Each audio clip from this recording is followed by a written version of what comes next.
Salut! 3 paysans ont chacun un terrain en forme rectangulaire. Ces 3 terrains sont ici représentés par le rectangle. Le premier a sémé sur 12/20 de son terrain, c'est-à-dire qu'il a divisé la superficie totale en 20 parties égales et a sémé sur 12 parties. Le second paysan a sémé sur 9/15 de son terrain, c'est-à-dire qu'il a divisé son terrain en 15 parties égales et a sémé sur 9 parties. Le dernier a sémé sur les 18/30, c'est-à-dire qu'il a divisé son terrain en 30 parties égales et a sémé sur 18 parties. En rapprochant côte à côte ces 3 rectangles qui représentent les terrains, on se rend compte que les parties sémées ont la même mesure. Ainsi, les fractions 12/20, 9/15 et 18/30 expriment la même quantité ou la même valeur par rapport à un objet d'une grandeur donnée. On peut donc voir que 12/20 égale 9/15 égale 18/30.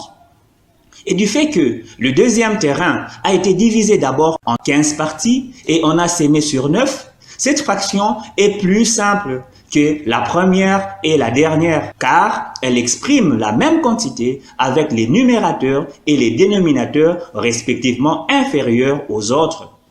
Dans le même sens, la première fraction 12/20 est plus simple que la dernière 18/30. Y a-t-il encore plus simple que ces 3 fractions? Eh bien oui, par exemple 6/10. Peut-on encore réduire 6/10? Bien sûr que oui. 3/5.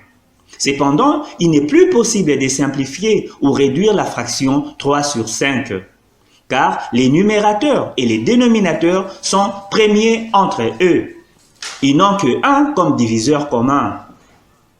18 et 30 ont en commun les diviseurs 1, 2, 3 et 6. Leur plus grand commun diviseur, PGCD, est donc 6. 18/30 peut être réduit par 2 et on obtient 9/15, ou par 3, on obtient 6/10, ou par 6 et on obtient 3/5.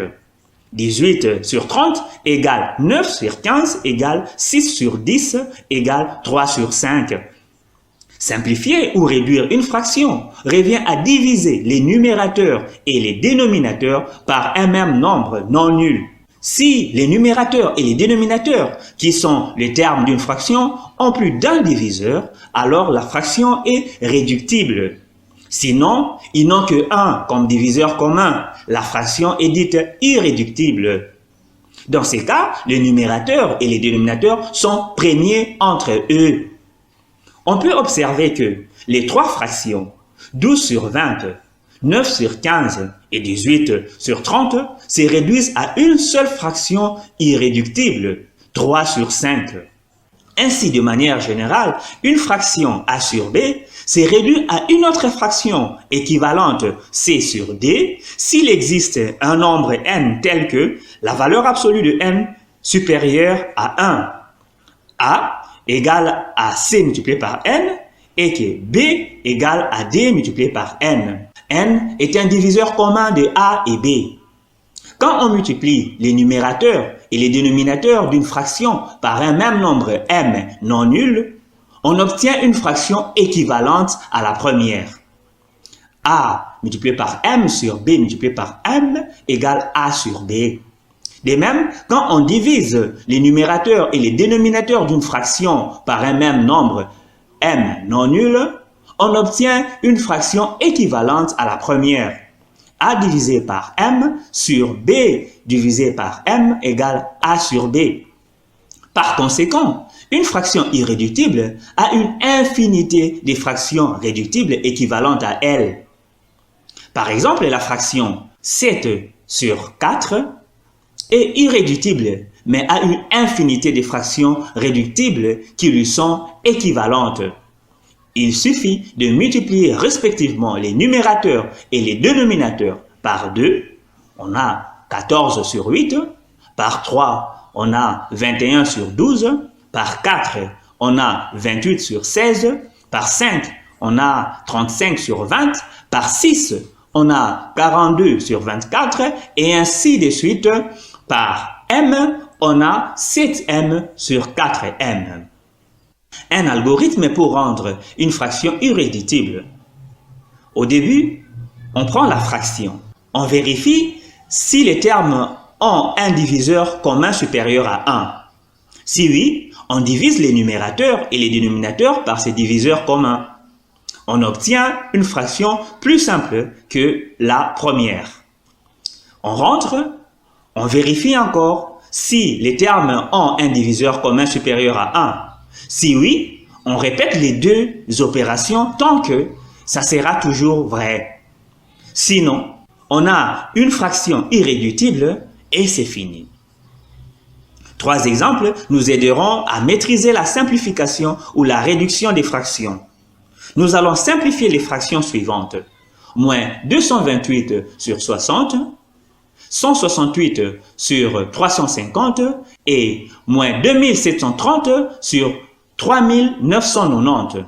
Commençons par moins 228 sur 60. Les termes ont un diviseur commun supérieur à 1? Oui, 2. On divise chaque terme par 2. On obtient moins 114 sur 30. Les termes ont un diviseur commun supérieur à 1? Oui, 2. On divise chaque terme par 2. On obtient moins 57 sur 15. Les termes ont un diviseur commun supérieur à 1? Oui, 3. On divise chaque terme par 3, on obtient moins 19 sur 5. Moins 19 sur 5 est irréductible car 19 et 5 n'ont autre diviseur commun que 1. Ils sont premiers entre eux. On prend la deuxième fraction. Les termes ont un diviseur commun supérieur à 1? Oui, 2. On divise chaque terme par 2, on obtient 84 sur 175. Les termes ont un diviseur commun supérieur à 1? Oui, 7. On divise chaque terme par 7, on obtient 12 sur 25. 12 sur 25 est une fraction irréductible, car 12 et 25 n'ont que 1 comme diviseur commun. Un autre exemple, moins 2730 sur 3990. Les termes ont un diviseur commun supérieur à 1? Oui, 10.